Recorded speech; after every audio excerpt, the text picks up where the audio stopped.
The officer asked me why 3 motorcycles were parked outside a stranger's house like we had been assigned to guard it. She did not sound angry when she asked. She sounded tired. The kind of tired that comes from seeing too many porch lights glowing behind closed curtains.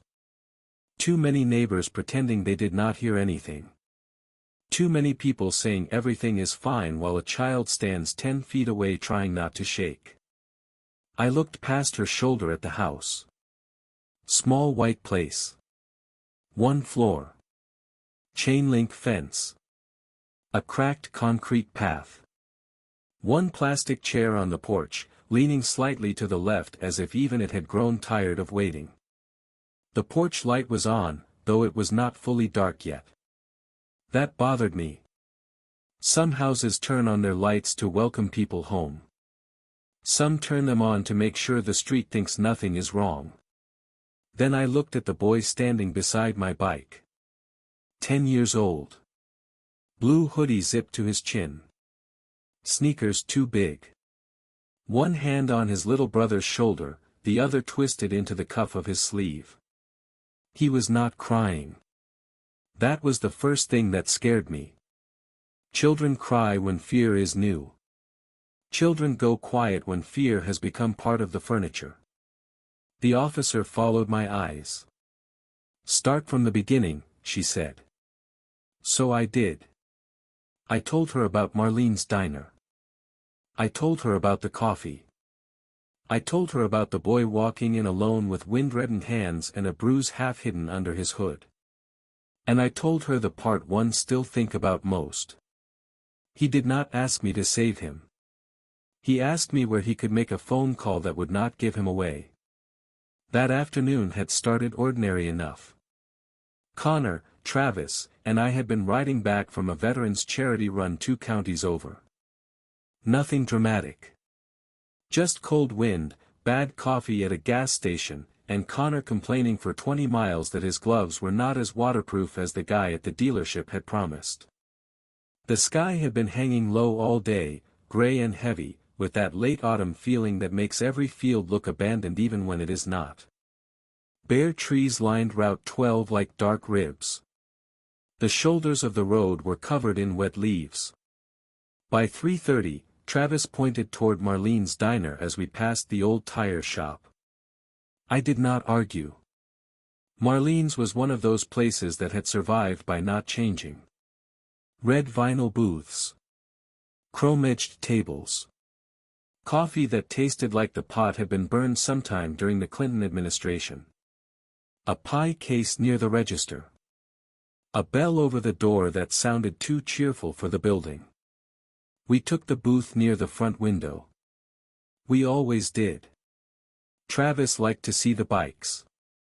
He claimed it was because people got curious around motorcycles.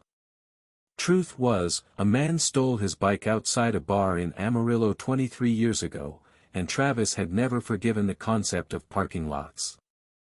Connor sat across from me with a plate of eggs he did not need and a side of bacon he definitely did not need.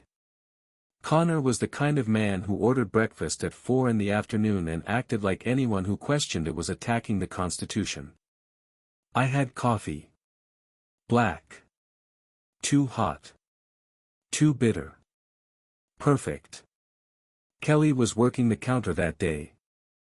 Marlene's niece. 40-something, sharp eyes, hair in a loose knot, no patience for people who snapped their fingers. She had been refilling sugar jars when the bell over the door rang. I did not turn at first. People came and went from Marlene's all day. Truckers. Nurses. County workers. Old couples splitting meatloaf. Young mothers who looked like they had not sat down since breakfast. Then the diner went quiet in a way diners only go quiet when something small enters that does not belong. I looked up. A boy stood just inside the door. 10, maybe. Thin, but not naturally thin. The kind of thin that comes from growing too fast on too little. Brown hair flattened by the wind. Blue hoodie. Jeans torn at the knees. Sneakers a size too large, laces double knotted with the seriousness of someone trying to make shoes last longer than they were meant to. He stood with his back close to the door. Not blocking it. Not leaning on it. Just near enough to leave. That was the first thing I noticed. The second was his eyes. He did not look around like a lost kid. He looked around like a person checking exits. He checked the counter. The kitchen door. The older man reading a newspaper by the window. Kelly. The hallway toward the restrooms. Then us. 3 bikers in leather jackets should have made a kid like that walk right back out. Instead, he came toward us. Not fast. Not slow. Careful. He stopped beside our booth, but not close enough for anyone to reach him without standing up. "Excuse me," he said. His voice was steady. Too steady. Connor stopped chewing. Travis lowered his mug. I set my coffee down. "You need something, kid?" The boy swallowed once. "Do you know if there's a phone here that doesn't show where the call came from?" Kelly's hand froze over the sugar jar. Connor looked at me. Travis looked out the window, because Travis was good at knowing when to stop looking directly at something fragile. I studied the boy more carefully. There was a yellow-green mark along the edge of his jaw. Mostly hidden by the hood. Not dramatic. Not the kind of thing that would make a person across the room gasp. But I had seen enough marks in my life to know that pain does not need to announce itself. "What do you need that kind of phone for?" I asked. He looked over his shoulder at the door. Not like a kid checking for his ride. Like someone checking whether a mistake had followed him. When he looked back at me, his eyes were dry. "My brother is still at the house," he said. That sentence changed the room. Nobody gasped. Nobody jumped up. Real fear does not always create noise. Sometimes it removes it. The old man behind the newspaper lowered it by half an inch. Kelly turned fully toward us. Connor put his fork down. Travis's thumb stopped moving along the side of his mug. I kept my voice even. "What's your name?" The boy hesitated. Not long. Long enough to tell me he had been warned about giving information to strangers. "Ethan." "How old are you, Ethan?" 10. "Where's your brother?" "At home." "How old is he?" 7. "What's his name?" "Danny." I nodded like we were discussing ordinary things. That matters. When a child is holding himself together with both hands, an adult's panic can become one more thing he has to manage. "Where is home?" I asked. He looked down at the table. Then at the window. Then back at me. "Near Sycamore." "Sycamore Street?" "Yes, sir." "You walked from Sycamore to here?" "Yes, sir." "Alone?" "Yes, sir." Connor shifted slightly. Ethan's eyes snapped to him. Connor stopped moving immediately. That told me Connor had seen it too. The room inside the boy was wired wrong. Not broken. Not weak. Wired for danger. I slid my coffee away. "Sit down for a minute." Ethan did not move. "You can sit at the end," I said. "Nobody's going to block you." He looked at the booth. Then the door. Then the booth again. He was doing math no child should have to do. Which danger is smaller? Finally, he slid into the booth beside Travis, but not beside him exactly. At the very edge. His body angled toward the aisle. One foot planted on the floor. Kelly came over before I could ask. "Hot chocolate," she said.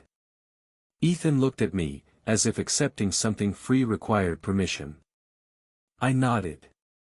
Kelly's face did something careful. Women who have worked diners for 20 years know when not to make a scared child feel watched. Coming right up, she said. Then she added, toast too. Kitchen made too much. The kitchen had not made too much. Nobody corrected her. I asked, where's your mother? Ethan's expression changed. Not grief. Not anger. Something older than both. At the house. With Danny. Yes. Anyone else? He did not answer right away. That answer sat in his throat like a stone. Finally, he said, Gary. Just the name. No title. Not dad. Not stepdad. Not even my mom's boyfriend yet. Just Gary. Is Gary the reason you came here? I asked.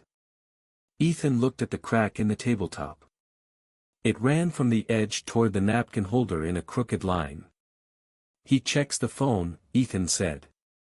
What phone? The house phone. Mom's phone too, when she has it. He looks at the numbers. What happens if he sees a number he doesn't like? Ethan rubbed one thumb over the other. He asks why people are making problems. That was not an answer. It was enough of one. Kelly returned with the hot chocolate and a plate of toast cut into triangles. Butter all the way to the edges. She set both down without fuss. Ethan stared at the mug. Steam curled around his face. His hands came out of his hoodie pocket slowly. That was when I saw the mark on his left wrist. He pulled the sleeve down before anyone could look too long. I looked at his face instead. What did you need to call? I asked. The police. You know there's a station about 4 miles east. Yes. How did you know that? He hesitated. I heard Gary say it once. He said it was far enough that nobody should waste their time going there. Connor's jaw moved once. Travis looked out the window harder. I asked, why didn't you go there? I didn't know which way. You were going to walk. Yes. It's cold. I know. 4 miles is a long walk. I know. He said it practically. Not bravely.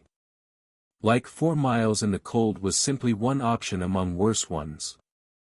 A black pickup rolled slowly past the diner window. Ethan's whole body locked. His hands tightened around the mug, but he did not lift it. The pickup continued past the diner and turned toward the laundromat. Ethan watched until the driver got out. An older man in a brown work coat, carrying a laundry basket under one arm. Not Gary. Ethan's shoulders lowered by maybe an inch. Gary drives a truck. I asked. Black one. Dent on the passenger door. Was it at the house when you left? Yes. So he's home. Yes. Does he know you left? No. Will he notice? Yes. How soon? Ethan looked at the clock above the counter. The clock was 7 minutes slow. It always was. Marlene said fixing it would ruin tradition. He checks before dinner, Ethan said. Sometimes before that. Checks what? The doors. Our room. Mom. Our room meaning you and Danny share. Yes. Where was Danny when you left? In the closet. That sentence landed quietly. Too quietly. I did not ask why right away. Ethan looked at the mug. He goes there when Gary gets quiet. Connor closed his eyes for 1 second. I asked, did Danny want to come with you? Ethan's mouth tightened. Yes. Why didn't you bring him? The boy's fingers pressed into the mug so hard his knuckles went pale. I didn't know how far I would have to walk. Danny gets tired.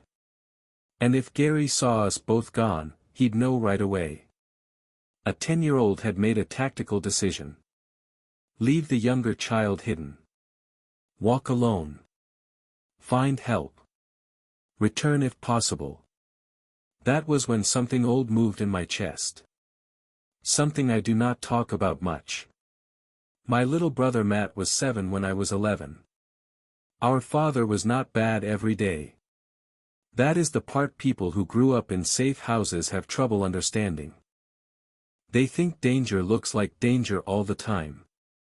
They think there is a permanent soundtrack. Broken plates. Slamming doors. Red faces. Threats. Sometimes, yes. But sometimes danger makes pancakes. Sometimes danger fixes a bicycle chain. Sometimes danger comes home quiet, kisses your mother on the cheek, and asks if there is coffee. That is what makes children wait too long to call it what it is. My father had been a decent man before his back injury, or maybe I was too young to know the difference. After the injury, pain turned into pills, pills turned into bottles, and bottles turned into evenings where everyone in the house listened harder than they breathed. One winter night, Matt came into my room holding his pillow. The kitchen had gone quiet. That particular quiet. The kind after shouting stops but before anyone is safe. He asked if he could sleep on my floor. I told him to go back to bed. I was tired. I was 11. I was afraid that if he stayed, our father would come looking for him in my room too.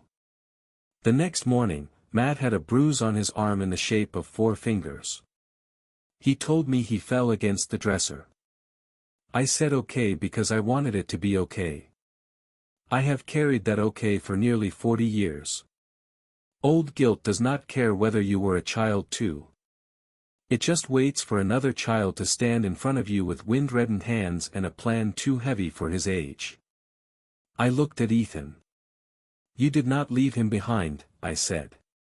You went to get help. He did not look at me. Children who have been blamed for adult failures do not hand over guilt just because a stranger says it does not belong to them. Connor had his phone out under the table. He looked at me. I nodded. Call County Dispatch, I said. Tell them we have a minor reporting a possible domestic situation. Another child still inside the residence. Ethan's eyes widened at the word minor. Official language can make a private fear suddenly real. Travis stood. I'll get the exact address. Ethan looked alarmed.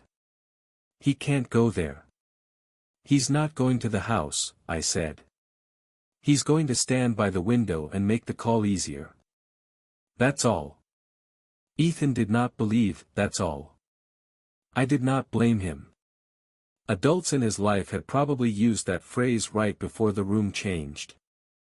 I asked, do you know the house number? He gave it immediately. No hesitation. He had memorized it like an escape route. Connor spoke softly into the phone, one finger pressed to his ear. Travis stood near the window, watching the road and texting the address to Connor. Kelly came back and refilled Ethan's mug even though he had barely drunk any. He looked up at her. She shrugged. Cold day. That was all. He took a sip. Then another. Then he slowed himself down, like he remembered someone might accuse him of taking too much. I pretended not to notice. Connor ended the call.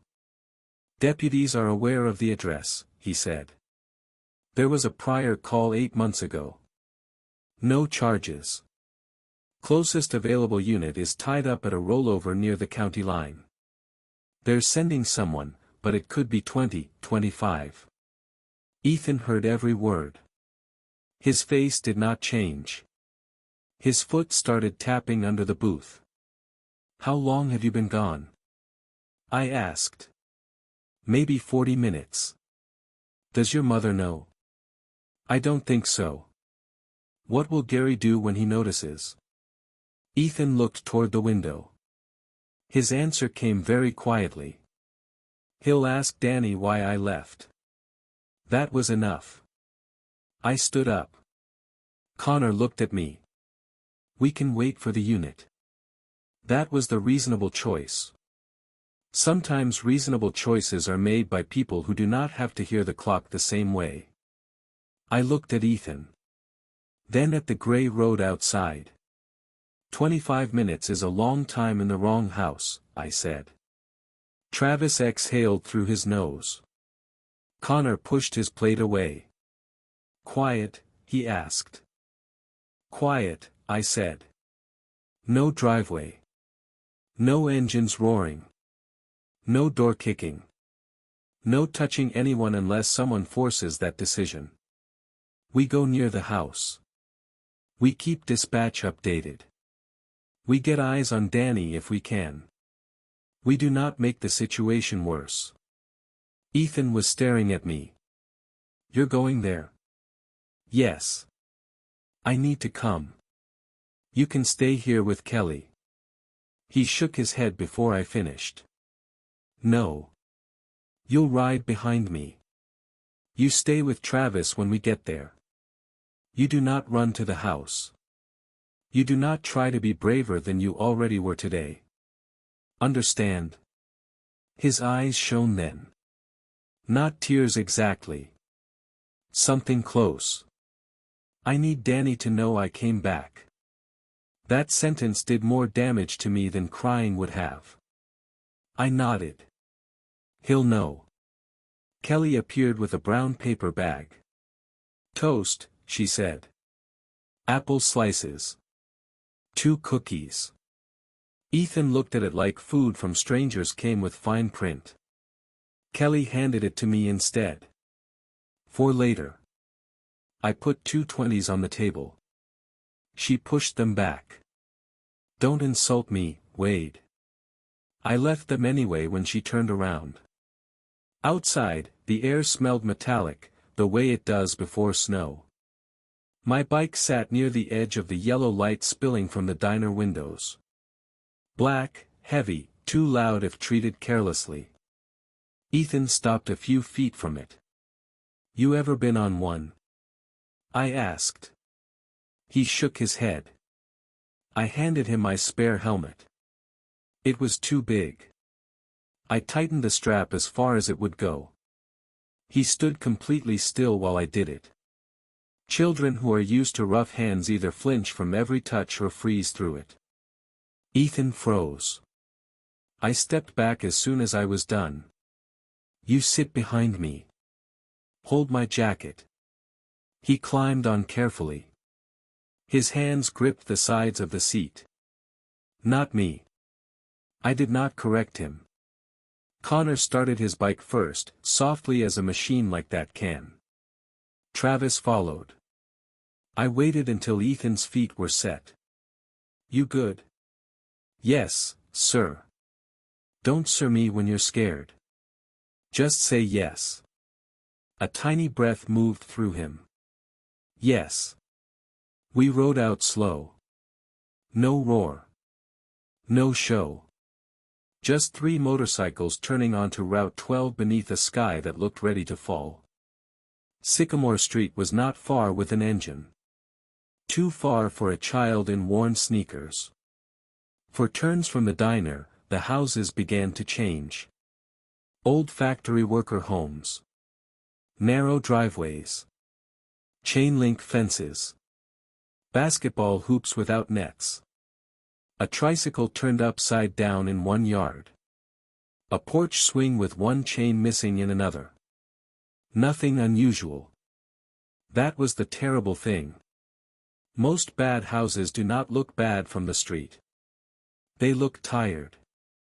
We reached Sycamore and I cut the engine half a block early. Connor and Travis did the same behind me. The sudden quiet felt almost rude. Ethan pointed without being asked. Third one after the gray mailbox. The house was smaller than I expected. White siding gone dingy with weather. Beige curtains. Porch light already on. A plastic chair near the door. A black pickup in the driveway with a dent on the passenger side. Just as he had said. That mattered. Fear confuses people, but truth keeps its details. Is that Gary's truck? I asked. Yes. Where's Danny's room? Back left. Window faces the side yard. Can the window open? It sticks. Back door. Kitchen. Does Gary usually answer the front door? If he thinks it's someone important. And if not? He makes Mom do it. Connor looked at the house, then at me. Go around to the side street, I said. Do not enter the yard unless you hear something that makes you need to. Just see if the back door opens, if anyone comes out, if Danny is near that window. Connor nodded. He got off his bike and walked it forward by hand instead of starting it again. Travis stayed near the curb where he could see the front door, the driveway, and the street behind us. I turned to Ethan. You stay with Travis. I want to come. I know. He won't believe you if I'm not there. He'll believe the porch. Ethan frowned. What? Men like Gary care about who is watching. Right now, people are watching. Police are on their way. That changes the room before I say anything. Ethan looked at the house.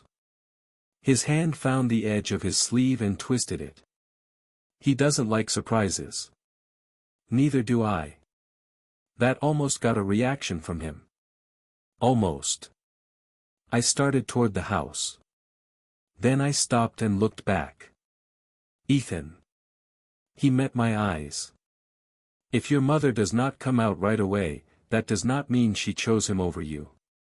His face closed. Yes, it does. No, I said. It means fear got to the door before she did. He looked away. I let it sit there. Some truths cannot be forced into a child in the moment he is trying to survive. The walkway was cracked in 3 places. Weeds grew through the lines. A small red scooter lay on its side near the porch steps, one handlebar grip missing. There was a plastic dinosaur on the inside windowsill, facing out toward the street like a lookout. I climbed the 2 steps and stood slightly to the left of the door instead of directly in front of it. Old habit. I knocked 3 times. Firm. Not angry. Inside, nothing moved at first. Then a chair scraped. A low voice. A woman's voice answered too softly to hear. The curtain in the front window shifted. I stepped back so whoever looked could see both my hands. The door opened on the chain. 4 inches. A woman looked out. Mid-30s, though exhaustion had taken years from her and added them back in the wrong places. Dark hair pulled tight. Gray sweatshirt. Sleeves pushed up, then pulled down when she saw me notice. Her face had that careful blankness people learn when every expression can be used against them. Can I help you? My name is Wade, I said. Your son Ethan came into the diner on Route 12. Her eyes moved past me. Fast. To the street. To my bike. To Ethan. Something broke open in her face and closed again just as quickly. He shouldn't have left. That was the first thing she said about her child being safe. Not thank God. Not is he hurt. He shouldn't have left. That told me a lot. Not that she did not love him. That fear had trained her mouth. He's safe, I said. I need to know if Danny is safe too. Her fingers tightened on the door. The chain trembled. Behind her, deeper in the house, a man's voice said, "Who is it?" Her eyes closed for less than a second. When she opened them, she did not answer me. She answered the house. Someone asking about Ethan. Heavy steps came down a hallway. Not rushed. Men who are used to controlling a room do not always hurry. They arrive like the room has been waiting. The door shut. The chain slid. Then it opened wider. Gary stood behind her. Broad through the shoulders. Thick in the middle. Reddish face. Pale eyes. He looked from my boots to my jacket to my beard and back to my eyes with the expression of a man pleased to have found a category for me. "Who are you?" he said. "Wade." That's supposed to mean something. Not unless someone's looking for me. His jaw flexed. Linda stood slightly in front of him and slightly to the side. Not beside him. Not behind him. In the place people stand when they do not know where they are safest. I looked at her. "Ma'am, I just need to see Danny. Then I'll step back and wait for the deputies." Gary's eyes sharpened. "Deputies? On their way. For what?" "Ethan asked for help." Gary gave a short laugh. "Ethan lies." Linda flinched. "Not much." "Enough." I kept my voice even. Most kids lie about eating candy before dinner. They do not walk in the cold asking for a phone that will not give them away. "He's dramatic," Gary said. "His mother knows that." Linda said nothing. Gary placed one hand on the doorframe above her shoulder, making himself part of the doorway. "This is a family matter." I nodded slowly. That is what people usually say when they do not want anyone checking. His face changed then. Just a flicker. The mask did not fall. It tightened. Down the street, Travis shifted his weight. Gary noticed. "Those your friends?" "Yes." "What are they doing?" "Waiting." "For what?" "For a 7-year-old to walk outside." Gary stared at me. "You people think you can roll up to my house and intimidate me?" "No." I let that word sit. Then I said, "If I wanted to intimidate you, I would not have knocked." Linda looked at me then. Really looked. Not as a stranger. As a possible doorway. Then the house gave us the sound I had been waiting for. Small footsteps in the hallway. A child's whisper. Gary's eyes moved left. "Danny," Linda said. There was fear in the way she said his name because she knew he had come too close. A little boy appeared near the hallway. 7. Smaller than Ethan had probably been at 7. Dark hair sticking up on one side. Oversized red sweatshirt with a faded cartoon dog on the front. Gray socks. No shoes. His eyes went to me first. Then Gary. Then Linda. Then the street. He saw Ethan. Everything in his face changed. Not happiness. Not yet. Recognition so powerful it hurt. Ethan took one step forward down the street. Travis put one hand out gently, not touching him. Ethan stopped. "Danny," he called. The little boy's mouth opened. No sound came out. Gary took one step toward him. Danny froze before Gary even reached him. That was the thing the officer later wrote down when I said it. The freeze came before the touch. Gary placed a hand on Danny's shoulder. Not violently. Firmly enough to remind a child where he stood. "Go back to your room," Gary said. Danny looked up at him. Then at Linda. Linda's hands were pressed flat against her thighs as if she was holding herself in place. I said, "Danny, do you want to go stand with your brother?" Gary turned his head slowly. You do not talk to him. Then you ask him. Gary's nostrils flared. This is not your house. No, I said. But that is not your child. That sentence hit differently. Because it was true in more than one way. Gary was not Danny's father. But more than that, Danny did not look like anyone's possession in that moment. He looked like a boy waiting for an adult to decide whether he was allowed to be safe. Linda whispered, Gary. It was not a warning. It was a plea. He turned halfway toward her. What? The word cracked through the doorway. Danny flinched. So did she. And that was when Connor came around the side of the house. Slowly.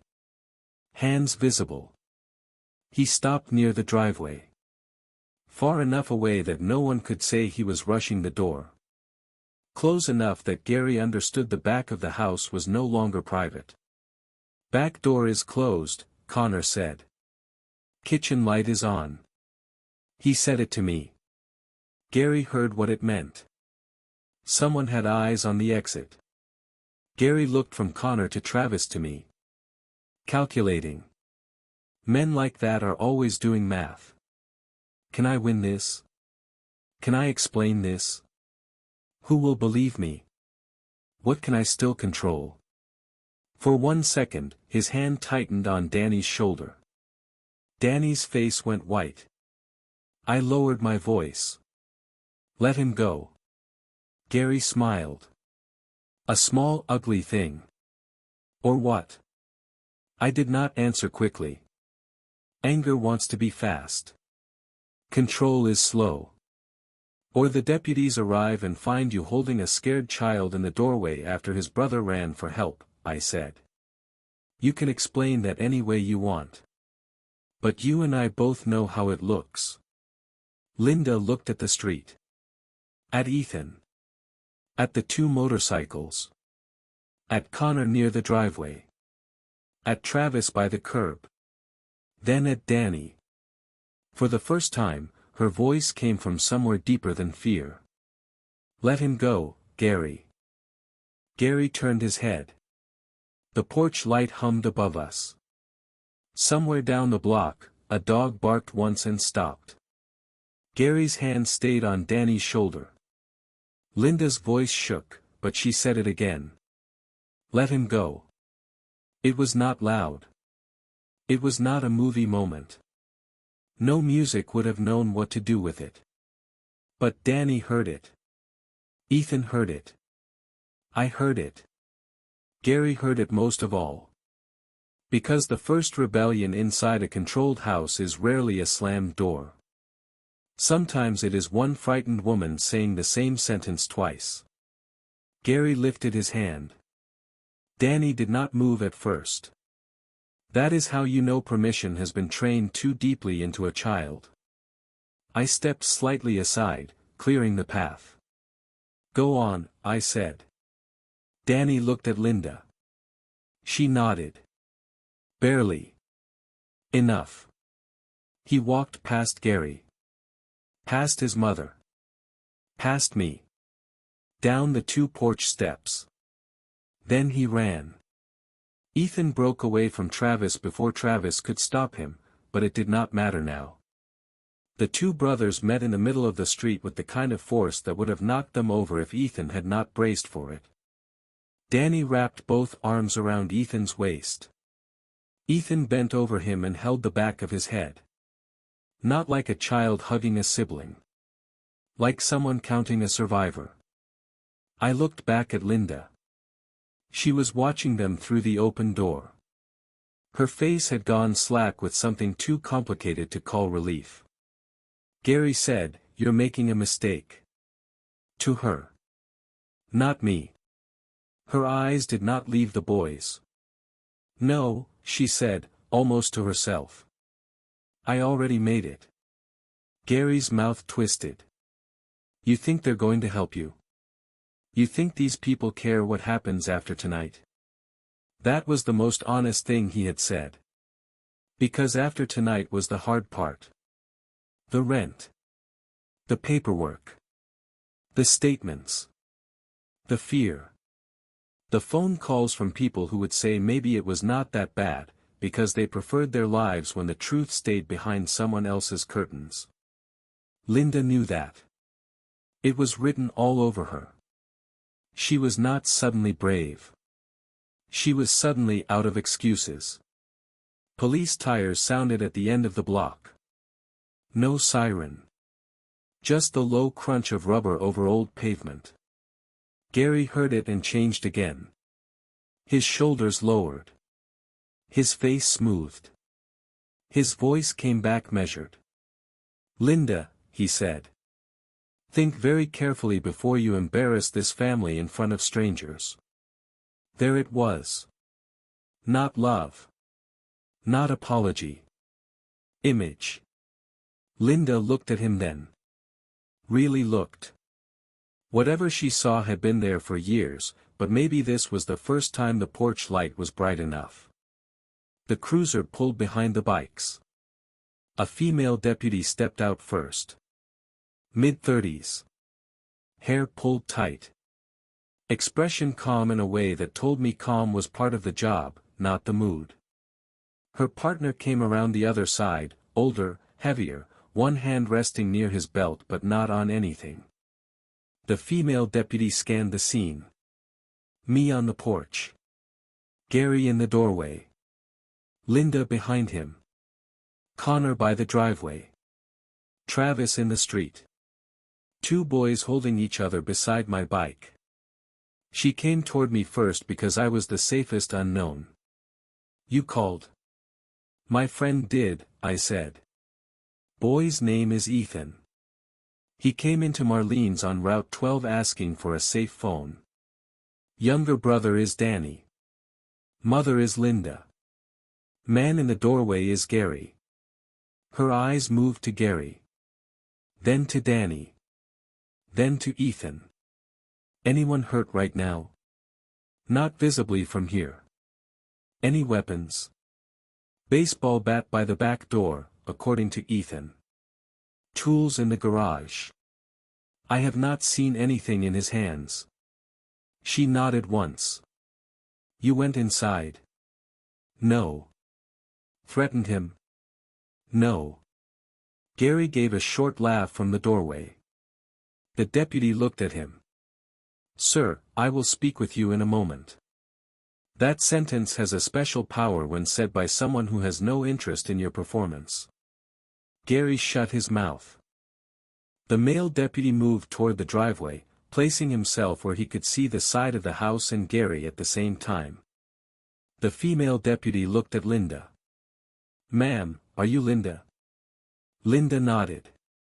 "Can you step outside and speak with me?" Gary said, "She's fine." The deputy did not look at him. "Linda, can you step outside and speak with me?" Linda's hands moved at her sides. For a moment, I thought she would not. Ethan thought it too. I saw his grip tighten around Danny. I wanted to tell him not to watch. But he had earned the right to see what happened next. Linda stepped over the threshold. 1 foot. Then the other. Such a small distance. A whole life inside it. Gary's face went flat. Deputy Morris guided Linda down the steps and toward the side of the cruiser, far enough that Gary could not talk over her without making himself obvious. Gary watched them go. Then he looked at me. "You proud of yourself?" I said nothing. That annoyed him more than any answer would have. The male deputy came onto the porch. "Sir, step outside for me. This is my house." "I understand." "Step outside." "I have not done anything." Then stepping outside should be easy. Gary did not move. The deputy did not repeat himself. He waited. That is something people underestimate. Waiting is pressure when the other person is used to making everyone hurry around his mood. Finally, Gary stepped onto the porch. The deputy guided him to the plastic chair. Not roughly. Not kindly either. Have a seat. Gary sat. The chair creaked under him. The porch light threw the shadow of his head against the siding. Down by the curb, Danny started shaking. Now that he was away from the house, his body seemed to realize it had permission. Ethan noticed before anyone else. He's cold, Ethan said. Maybe Danny was cold. Maybe he was not. I went to my bike and pulled the blanket roll from behind the saddlebag. It smelled faintly like leather and campfire smoke. I shook it once and wrapped it around Danny's shoulders. Danny looked up at me. His eyes were huge. Is Mom coming? She's talking to the deputy. Is she in trouble? No. Are we? No. He looked at Ethan to confirm. Ethan said, no. Only then did Danny believe it. Connor crouched near him, not too close. You like motorcycles? Danny nodded from inside the blanket. My brother says they're too loud. Connor looked offended. Your brother is misinformed. That got the smallest smile out of Danny. Not much. Enough. Travis came over with the brown paper bag Kelly had packed. He handed Ethan a cookie. Ethan took it but did not eat. Danny first, he said. Travis handed Danny one. Danny ate it in 3 bites. Ethan watched him, then took one bite of his own. The female deputy was speaking to Linda near the cruiser. Linda's arms were crossed over her chest, but she was answering. Once, she covered her mouth. Once, she looked at the boys and seemed to lose the thread of what she was saying. The deputy did not rush her. I respected that. A second cruiser arrived. Then a third vehicle, unmarked, driven by a woman in a dark coat who carried a folder and had the face of someone who had knocked on too many doors like this one. Family advocate, I guessed. Maybe social services. Maybe both. The street started collecting witnesses. A curtain 2 houses down. A man pretending to bring in trash cans. A woman behind a storm door with a phone in her hand. That part always bothered me. Not the looking. People look. It was the way everyone seemed to know enough to be interested but not enough to have acted before. Later, one neighbor told Deputy Morris, we heard shouting sometimes, but you do not want to get involved in people's private business. Private business. That phrase has covered more suffering than any locked door ever has. Ethan heard her say it. He was sitting on the curb by then, Danny pressed against his side under my blanket. When the neighbor said private business, Ethan looked at the pavement and rubbed one sneaker against a crack in the road. I sat down beside him. Not too close. People say dumb things when they are ashamed, I said. He did not answer. After a while, he said, she heard Danny crying once. Who? The lady with the red door. I looked at the neighbor's house. Red door. Seasonal wreath. Porch swept clean. Ethan said, she brought muffins the next day. He said it without anger. That made it worse. The family advocate came over and introduced herself as Paula. She had a soft voice but not a soft spine. She asked Ethan if he could talk with her and the deputy for a few minutes. He looked at Danny. I'll stay with him, Connor said. Ethan looked at me. I nodded. You're not leaving him. You're helping him. He stood. Then he bent down and whispered something to Danny. Danny nodded seriously. I did not hear it then. I learned later what it was. Count the motorcycles. If there are still 3, I'm still here. That was their system.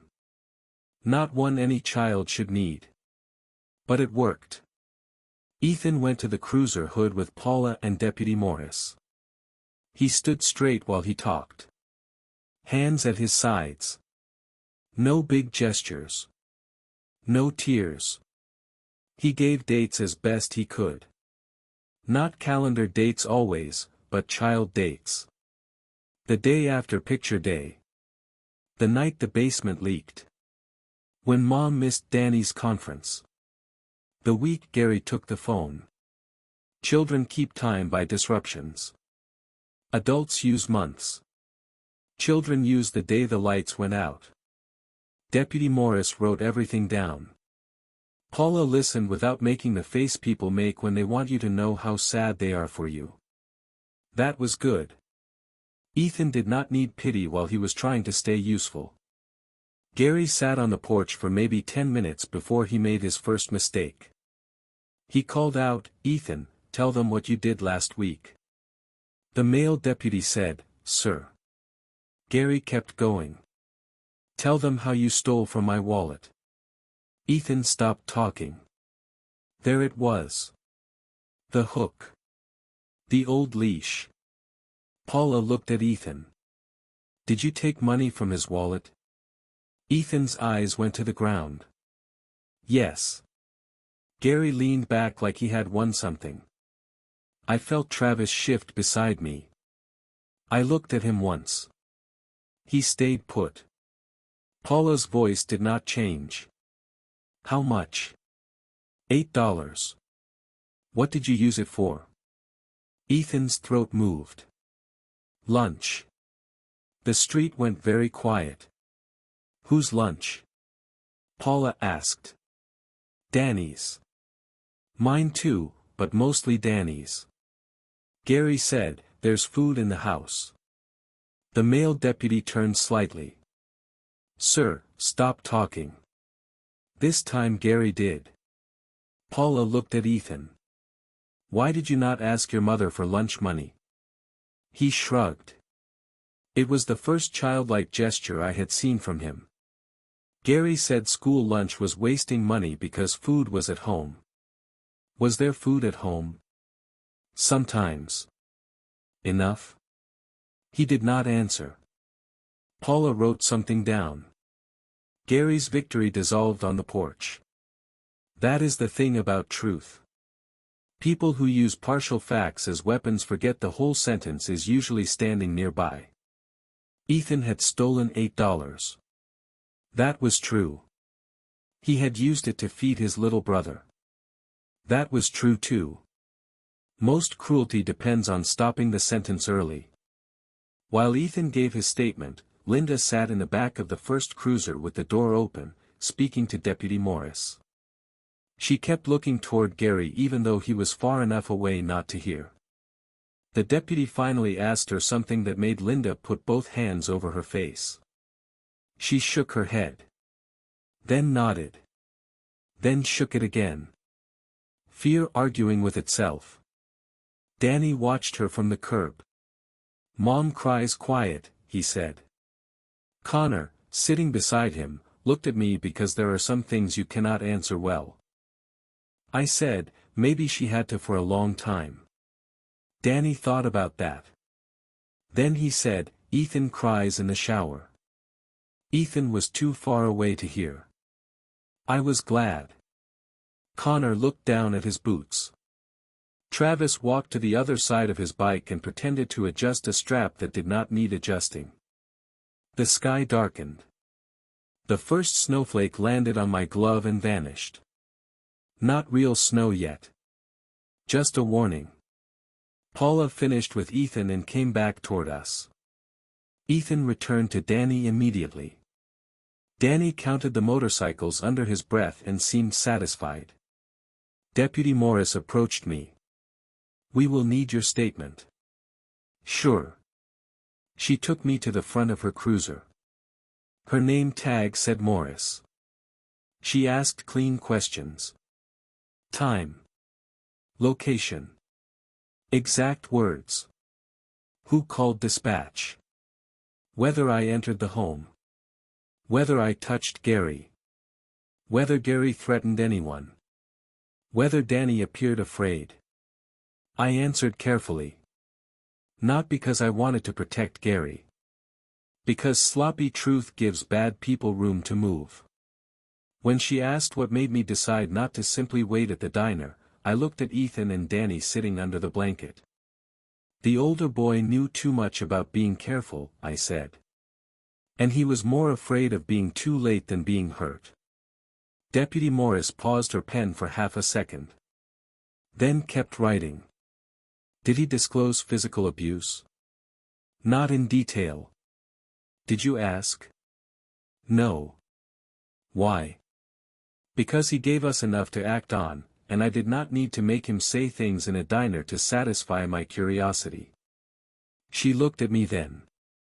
Not warmly. Respectfully. There is a difference. Fair, she said. Gary was taken to the second cruiser eventually.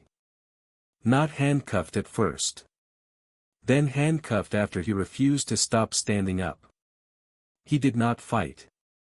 Men like that often do not fight when the audience changes. He looked at Linda as they guided him past. You're going to regret this, he said. Deputy Morris turned instantly. Is that a threat? Gary smiled without teeth. No, ma'am. Just concern. Concern. Another word that has done a lot of dirty work. Linda heard it. Her whole body reacted. Then Ethan stood up. He did not shout. He did not move toward Gary. He just stood between Danny and the cruiser's path, as if his thin 10-year-old body could still be the wall if it had to. Gary saw him. For 1 second, something like surprise crossed his face. Maybe he had not realized what he had built in that child. Not weakness. Not obedience. A watchman. Deputy Morris guided Gary's head down and put him in the cruiser. The door closed. The sound of it was ordinary. That made it powerful. Linda came over to the boys after that. Slowly. Like someone walking across ice. Danny ran to her first. He crashed into her stomach and wrapped both arms around her. She bent over him and made a sound I will not try to describe. Not quite crying. Not quite relief.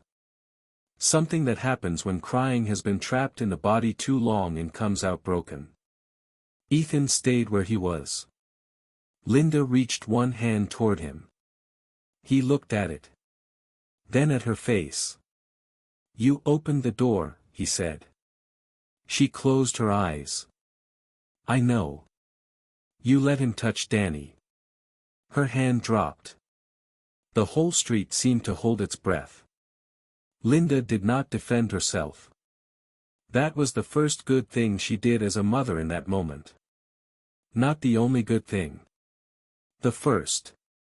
She nodded. I did. Ethan's face hardened. You told me not to make things worse. I did. You said if I just listened, he'd calm down. I know. You said we had nowhere to go. Her mouth trembled. I thought we didn't. Ethan stared at her with all the fury a child can carry when love and betrayal live in the same person. Danny clung to her sweatshirt, looking between them. Linda took a breath that shook. I was wrong, she said. Not enough. Not nearly enough. But true. Ethan looked away. I watched him fight himself. He wanted to fold into her.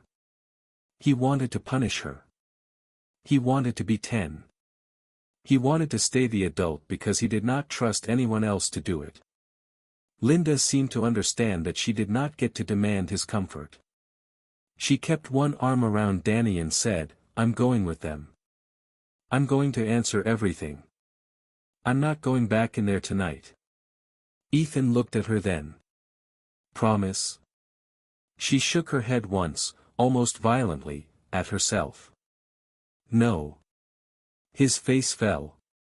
Then she said, not promise. I have promised before. I'm going to sign whatever they put in front of me.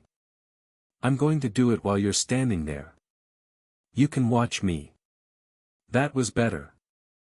Children from houses like that do not need more promises. They need observable actions. Ethan nodded once. Small. Guarded. But he stepped closer. Linda did not grab him. She waited. After a moment, he leaned into her side. Barely. His shoulder touching her ribs. She closed her eyes again. Deputy Morris gave them a minute. Paula came over with the folder. We're going to take Linda and the boys to the station first, she said to me. From there, we'll work on emergency placement. She has a sister in Millbrook, but we need to verify that it is safe and appropriate. There may be a shelter option tonight if not. Ethan heard sister. Aunt Rachel, he asked his mother. Linda nodded. Gary had stopped letting her call Rachel months before, we learned later. Not with one dramatic order. That is not usually how isolation starts. It starts with comments. Your sister never liked me. Your sister thinks she is better than us. Your sister puts ideas in your head. Then he answers the phone when Rachel calls. Then he asks why Rachel needs to know everything. Then the phone disappears during arguments. Then Linda starts saying, I forgot to call her back. Then Rachel becomes a name nobody says unless Gary is gone. Brick by brick. That is how a person becomes trapped inside a house with unlocked doors. Paula handed Linda a phone. Do you think Rachel will answer? Linda stared at it. If she sees an unknown number, maybe not. Try. Linda's thumb hovered. No one rushed her. Finally, she dialed. We all pretended not to listen. That is another kind of mercy. Her sister answered on the second ring. Linda said her name once and fell apart. Not loudly. Not for show. She turned away from the boys, but Ethan still saw. He did not move. Danny did. He went to her and pressed himself against her leg until she put one hand on his head. The call lasted 4 minutes. Rachel was coming. You could tell from Linda's face before she said it. My sister is coming to the station, Linda told Paula. Paula nodded. Good. Good. Small word. Big door. The boys were placed in the back of Deputy Morris's cruiser with Linda beside them. Not locked in. Door open while paperwork moved around them. Danny asked if they were being arrested. Connor said, only for stealing my blanket. Danny looked alarmed until Connor winked. Then he smiled again. Ethan held the brown paper bag in his lap. Kelly's cookies were gone. The apple slices remained. He looked at me through the open cruiser door. You're not coming. Do you need me to? He considered the question seriously. That was Ethan. Even then, he answered like the question mattered. No, he said finally. I think Mom needs Rachel. She probably does. And Danny needs food. We can fix that. He looked down. I didn't know if anyone would help. I know.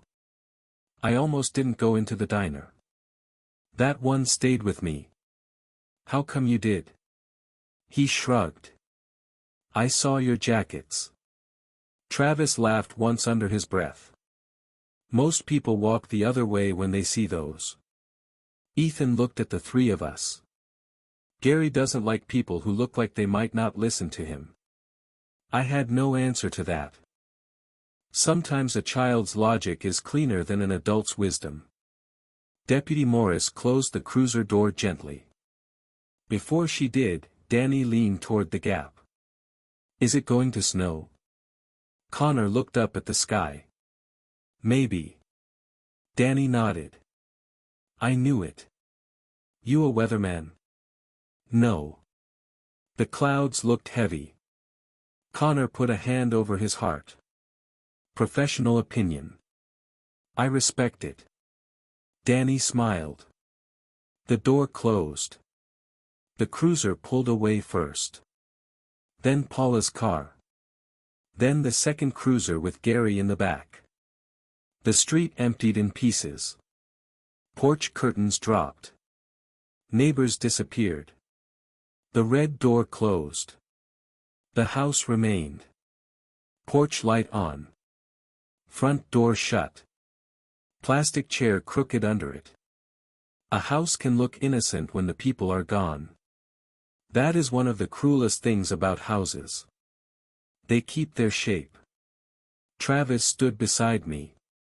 You want to follow? I shook my head. They've got them. You sure? No. He nodded because he understood the difference. Connor rolled my blanket strap up and tied it to his bike even though the blanket was gone. Kid stole your gear, he said. Best use its hat. The first real snow started as we rode back toward Route 12. Light at first. Tiny white flecks crossing the headlight beams, gone as soon as they touched the road. By the time we reached Marlene's, the diner sign had come fully on, buzzing red over the parking lot with the R&E still burned out.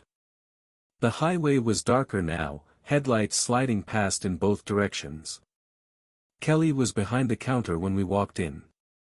She looked at our faces and did not ask right away. That was why people trusted her. She poured coffee first. Set the mugs down. Then said, "The boys?" "Somewhere warm tonight," I said. Her mouth pressed tight. She nodded once and turned away like she had to check something near the pie case. The booth had been cleared except for Ethan's mug. Half full hot chocolate.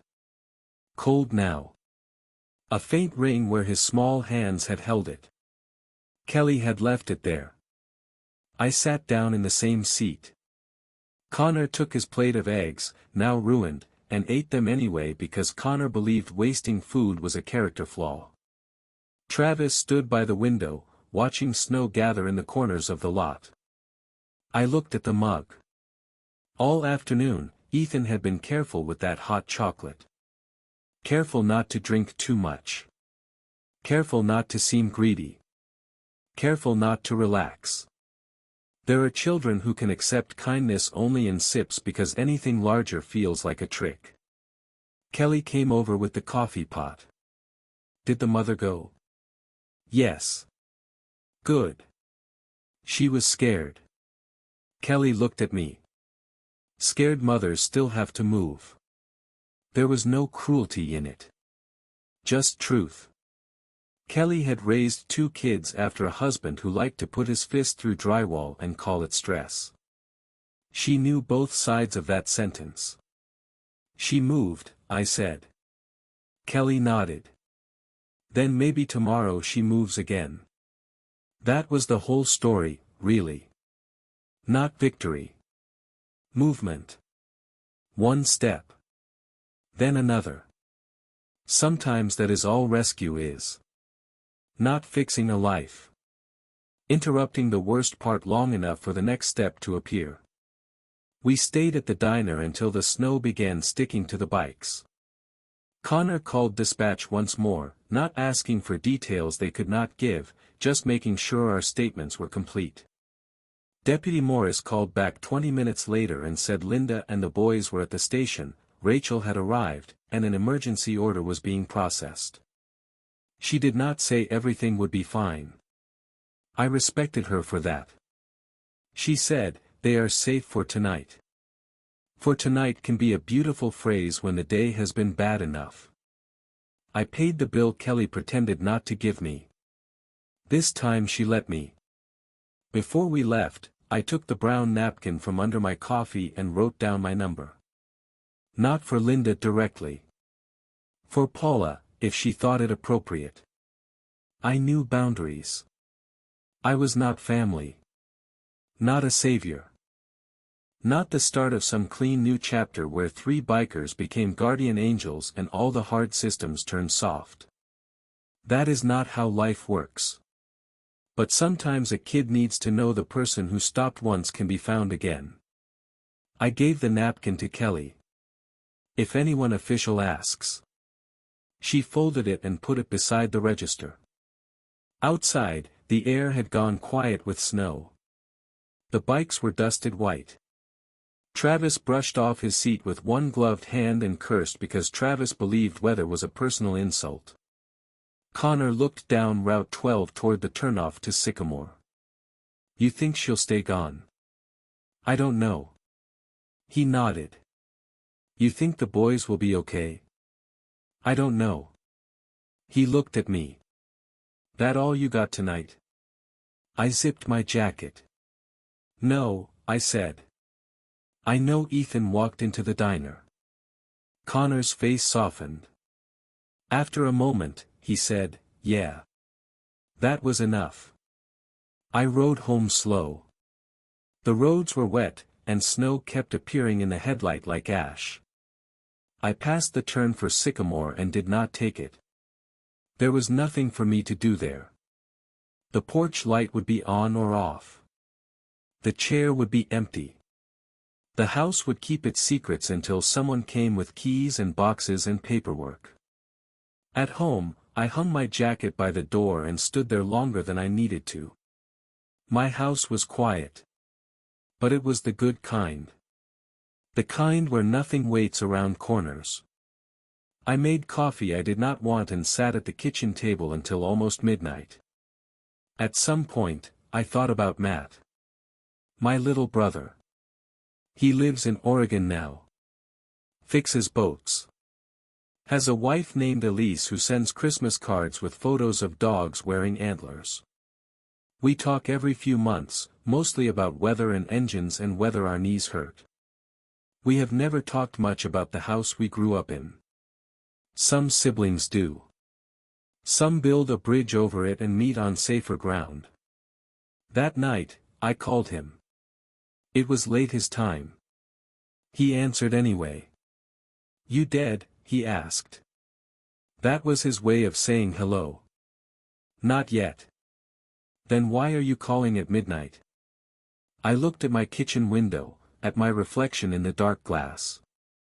Remember when we were kids and you came into my room with your pillow?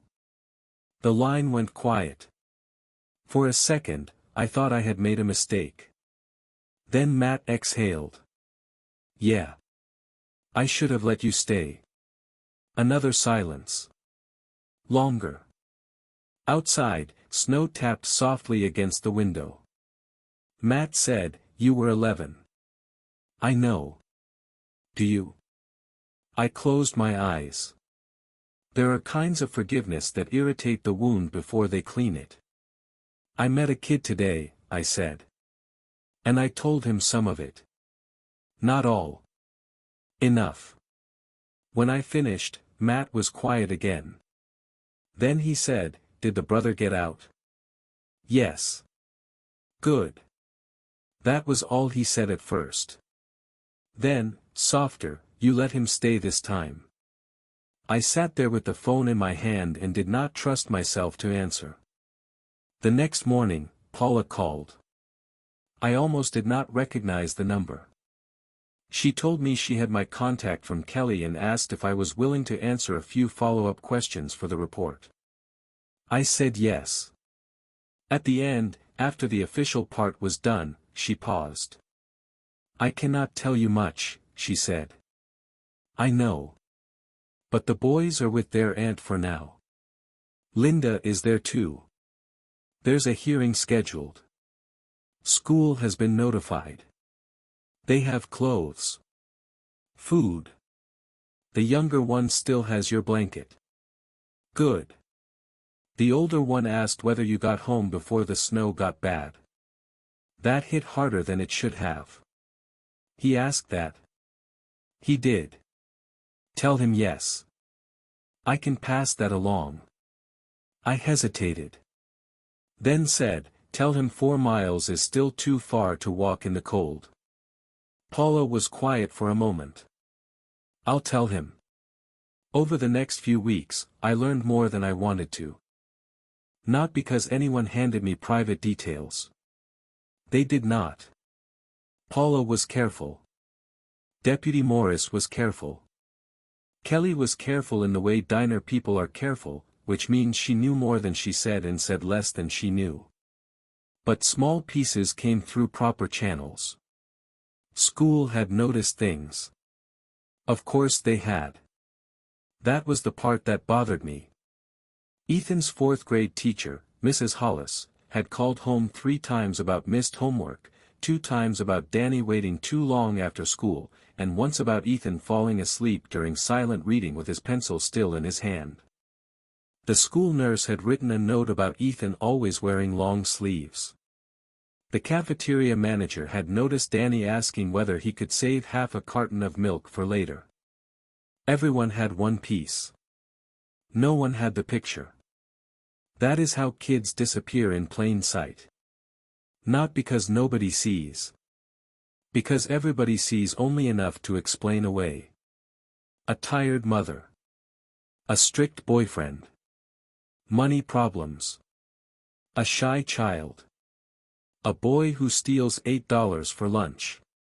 One piece at a time, the story looks ordinary. Put the pieces together, and the room changes. Linda's sister Rachel came to Marlene's 2 weeks after that first night. Not with Linda. Alone. I was at the counter with Connor, pretending I did not know Kelly had made extra meatloaf because she knew we were coming.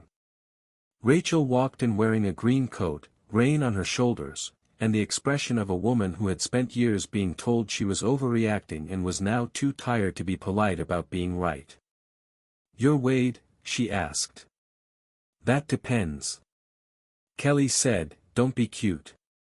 This is Rachel." Rachel looked me over. "You're bigger than Linda described. People usually say older." She said that too. Connor coughed into his coffee. Rachel sat beside me without asking.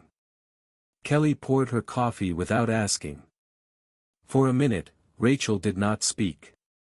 She wrapped both hands around the mug and looked out the window at the parking lot. Then she said, "I tried." I did not answer. That was not a question. "I tried to get her out before," Rachel said. "I called. I drove over. I offered money. I told her she could bring the boys. I told her she could come at 2 in the morning. I told her she did not have to explain anything." She took a breath. "Then he'd be good for a week. Or he'd cry. Or he'd say I was trying to break up their family. Or Linda would say the boys needed stability, which is a word people use when they are too scared to say shelter." Kelly stood nearby, wiping down the counter with the focus of someone listening carefully while pretending not to. Rachel said, "I got angry at her. That happens. I told her she was choosing him over her kids. I looked at her. She swallowed. I wish I had not said it. Maybe she needed to hear it." "No," Rachel said. "Ethan already thought it. I made it louder." That was the thing about Rachel. She had sharp edges, but they cut inward too. She reached into her coat pocket and pulled out a folded piece of paper. "Not official. Not for me, really." She unfolded it anyway. It was a school pickup form, photocopied badly. Linda's handwriting on one line. Gary's on another. Rachel's name crossed out. "He made her remove me," Rachel said. "I found out when I tried to pick Danny up after Linda texted me that she was sick. School said I was no longer authorized." Linda would not answer. Gary answered and said, "We're handling our family internally now." She folded the paper again. I knew then. But knowing is not the same as being able to open the door. I thought about Linda stepping over the threshold. 1 foot. Then the other. No, I said. It is not. Rachel looked at me. Ethan says you did not make him talk too much. I tried not to. He noticed. That one got me. Rachel looked toward the booth where Ethan had left his hot chocolate that day.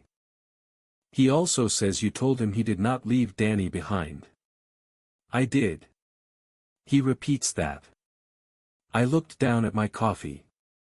Kelly turned around toward the pie case, but I saw her wipe under one eye with her thumb. Rachel said, I do not know what happens next. Linda is scared of everything. The hearing. Money. Gary's calls. People at school knowing. Danny cries at bedtime. Ethan checks the driveway every time a truck passes. She stared into her mug. But last night Danny fell asleep on the couch with a blanket over his head, and Ethan did not wake him up to move him somewhere safer. He just let him sleep. That was not a small thing. People who have never lived in fear think safety is a place. Sometimes it is a habit slowly leaving the body. Rachel finished her coffee and stood. At the door, she turned back. Linda wanted to come today. She got as far as the car. That's okay. Rachel nodded once. She said to tell you she signed the papers. Then she left. Connor waited until the bell stopped moving. What papers? Whatever ones she said Ethan could watch her sign. Connor nodded. Good. Yes. Good. Again that small word. Again that big door. Life moved on in public after that. It always does. The county had forms. The school had meetings. Gary had explanations. Linda had fear. Ethan had nightmares he refused to call nightmares because he said nightmares were for things that were not real. Danny had my blanket. I went back to work at the shop. Rebuilt a carburetor for a man who wanted to explain my own job to me. Helped Travis replace a leaking brake line. Rode with Connor to visit his daughter in the next county because she had a baby, and Connor believed newborns needed to be introduced to motorcycles early for cultural reasons.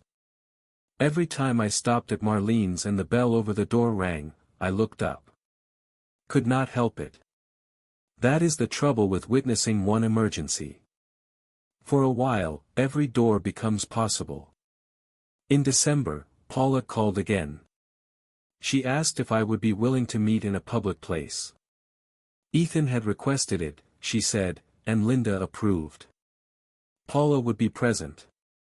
So would Rachel. There were rules.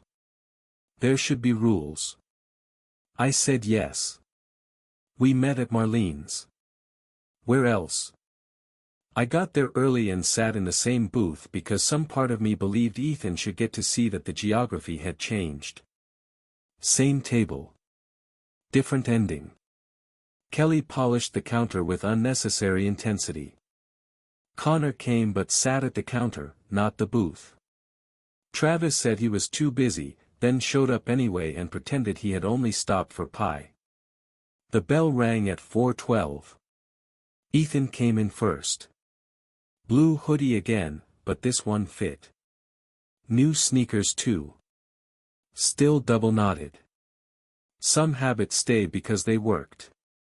Danny came behind him wearing a puffy jacket and carrying a plastic dinosaur in one hand. Linda followed, thinner than before, tired, but with her hair down. Rachel came last, sharp-eyed and protective. Paula stood near the door until she was sure everyone had seen everyone. Ethan saw me and stopped. For a second, he was back in that first day. Measuring distance. Door. Windows. Adults. Then Danny ran past him. Wade. He hit my side like a small weather event. I looked down at him. You still got my blanket? He nodded seriously. Aunt Rachel washed it. Wasn't part of the deal. He grinned. Ethan came closer. Not running. Never wasting dignity. But he smiled this time. A real one. Small, uneven, gone quickly. But real. Hi, he said. Hi. You got home before the snow got bad. I did. Paula told me. Good. He slid into the booth. Not at the edge. Across from me. That was when I knew something had changed. Linda stood beside the table, one hand on Danny's shoulder. Not holding him in place. Just touching him because she could. She looked at me. There are thank yous people say because manners require them. This was not that. I do not know how to say what I need to say, she said. You do not have to. I do. Rachel's face softened, but she did not rescue her. Linda took a breath. I kept thinking someone would have to be absolutely sure before they helped. Like they would need pictures or proof or some perfect version of the story. Ethan did not have that when he walked in here. He just had fear. And you believed enough of it to stop. I looked at Ethan. He was looking down at the table, uncomfortable with being the center of anything. I believed his details, I said. Linda nodded. He has always been good with details. Ethan shrugged. Danny climbed into the booth beside him and placed the plastic dinosaur on the table. Kelly came over with hot chocolate. She put one in front of Danny. One in front of Ethan. Then she looked at Linda and Rachel. Coffee? Rachel said, please. Linda said, tea, if you have it. Kelly looked mildly offended but brought tea. For almost an hour, we sat there like ordinary people. That was the miracle. Not dramatic. Not clean. Ordinary. Danny told Connor that motorcycles had cylinders, and Connor asked to have been educating him because clearly the boy was ready for advanced coursework. Travis let Danny sit on his bike in the parking lot after the rain slowed, helmet on, engine off, one hand hovering near his back the whole time. Rachel and Kelly talked near the counter like women who recognized each other's survival without needing details. Linda told me she had gotten a part-time job at a pharmacy. Rachel was helping with school drop-offs. There were hearings still coming. Orders. Meetings. Counseling. Money was tight. Danny had nightmares. Ethan hated counseling but went because Danny would not go alone. It is not fixed, Linda said. No, I said. But it is different. That matters. She looked through the window at the boys by the bikes. Ethan still checks the locks. He might for a while. I know. He also sat across from me today. Linda looked back at me. I saw her understand. Her eyes filled, but she did not cry. Maybe she was saving that for somewhere private. Maybe she was tired of crying. Before they left, Ethan waited until Danny was outside with Rachel. Then he turned to me. I wanted to ask you something. Okay. When I came in that day, why did you help? There are questions children ask that are not the question. He was not asking why I helped. He was asking whether the world had rules he could trust. I could have said because it was the right thing. I could have said because any decent man would. But children like Ethan know better than that. Plenty of decent people had heard things. Plenty had brought muffins. So I told him the truth. Or part of it. Because when I was a kid, I once heard the quiet in my house and pretended I didn't. He studied me. Did someone get hurt? Yes. Your brother? Yes. His face changed. Not pity. Recognition. Did he forgive you? He says there was nothing to forgive. Do you believe him? I almost smiled. Working on it. Ethan nodded like that made sense. Then he said, Danny says you look scary but you're not. Danny's only half right. That got a quick smile. He looked down at the table. His hot chocolate was empty this time. Every drop. He pushed the mug slightly away. I'm glad I went in, he said. So am I. I almost didn't. I know. He looked at the door where Danny was fogging the glass with his breath from outside. Then he said, 4 miles is too far. I nodded. In the cold, especially. No, he said. Even not in the cold. I did not answer because he was right. 4 miles is too far for a child to walk for help. So is 1 mile. So is the distance from a bedroom to a kitchen if every adult in the house has made safety feel unreachable. Rachel drove them away in a silver minivan with one missing hubcap and a bumper sticker that said library people do it by the book. Danny waved until they turned out of the lot. Ethan did not wave. He looked back once, steady and serious, the way he had from the cruiser the first night. But this time, he was not trying to memorize rescue. He was leaving by choice. That winter was long. I would like to tell you everything became easy for them. It did not. Gary tried every version of himself in paperwork. Misunderstood provider. Stressed partner. Victim of exaggeration. Man targeted by strangers. Man with no prior record worth mentioning. Man who loved those boys like his own. Linda almost went back once.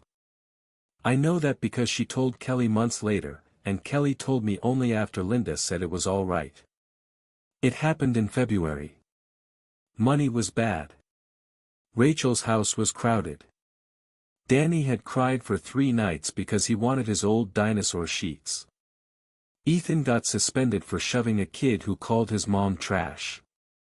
Linda sat in Rachel's laundry room with her phone in her hand and typed half a message to Gary. Not because she loved him more than her boys. Because fear can look like homesickness when you are exhausted. Rachel found her there and did not yell.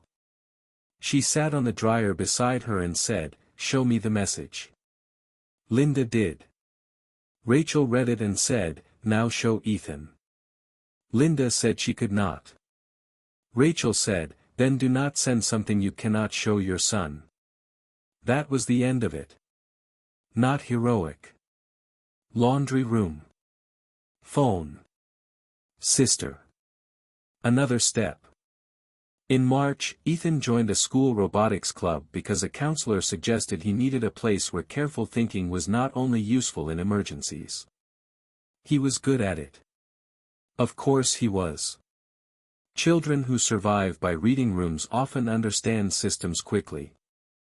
Danny started drawing motorcycles with impossible numbers of wheels.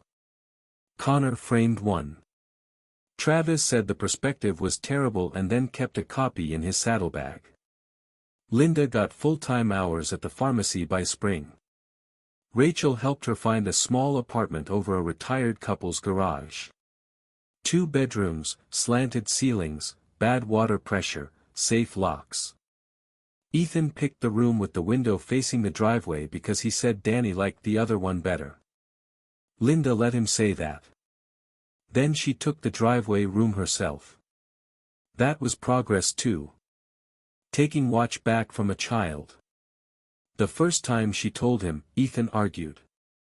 She said, "No. You are not the night guard anymore." He did not like that. Children who have built an identity around being necessary do not easily accept being relieved. So Linda gave him jobs that belonged to a child. Trash on Tuesdays. Dishes on weekends. Help Danny with spelling if both of them had patience. Not locks. Not phones. Not listening for footsteps. That summer, I got a postcard at the shop. No return address, but I knew the handwriting from the careful block letters. The front showed a state park lake with a wooden dock. On the back, it said, "Danny caught a fish but Rachel says it was mostly weeds." Mom laughed for real. I am learning not to check the parking lot every time. I still do sometimes. Tell Connor motorcycles need maintenance. Tell Travis dinosaurs are not extinct if people remember them. Thank you for not making me walk. No signature. Did not need one. I kept it in the top drawer of my workbench, under invoices and a spare set of keys. Every now and then, when someone tells me people should mind their own business, I think about that postcard. I think about the red door neighbor and her muffins. I think about Kelly leaving the hot chocolate on the table.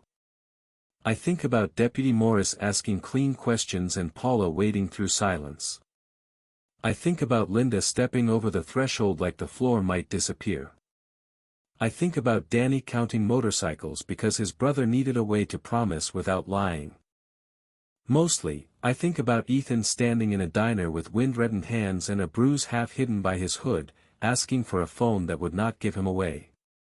He should not have had to be that brave. That is what people get wrong when they call children resilient. They say it like praise. Sometimes it is. Often it is an indictment. A child should not have to become strong enough to survive adults. A child should not have to memorize house numbers like escape routes. A child should not have to decide whether his little brother can make a mile in the cold. A child should not have to walk into a diner full of strangers and calculate who looks least likely to hand him back. But he did. And because he did, the rest of us had a choice. That is the part one come back to. Not that I helped. Not that Connor called. Not that Travis watched the street. Not that the deputies came. All of that matters. But the first door opened because Ethan chose to step through one. Months after the postcard, near the end of August, I rode past Sycamore by accident. At least that is what I told myself. The house was still there. White siding. Chain-link fence. Same cracked path. But the porch light was off. The plastic chair was gone. In the front window, where the beige curtain used to hang, there was a paper sign taped inside. For rent. I pulled over for a minute. No drama. No speech. Just sat there with one boot on the pavement and the engine ticking under me as it cooled. A school bus passed at the end of the block. A dog barked somewhere. The house looked smaller than I remembered. That happens when the fear leaves. I thought about getting off the bike. Walking up. Looking in the window. Seeing the empty rooms. I did not. Some places do not need us to enter them again. They only need us to know who got out. I started the bike and rode back toward Route 12. Marlene's sign was on when I passed, red letters buzzing against the evening.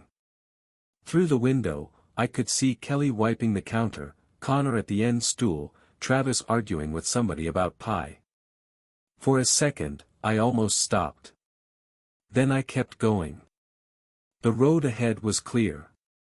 No snow. No rain.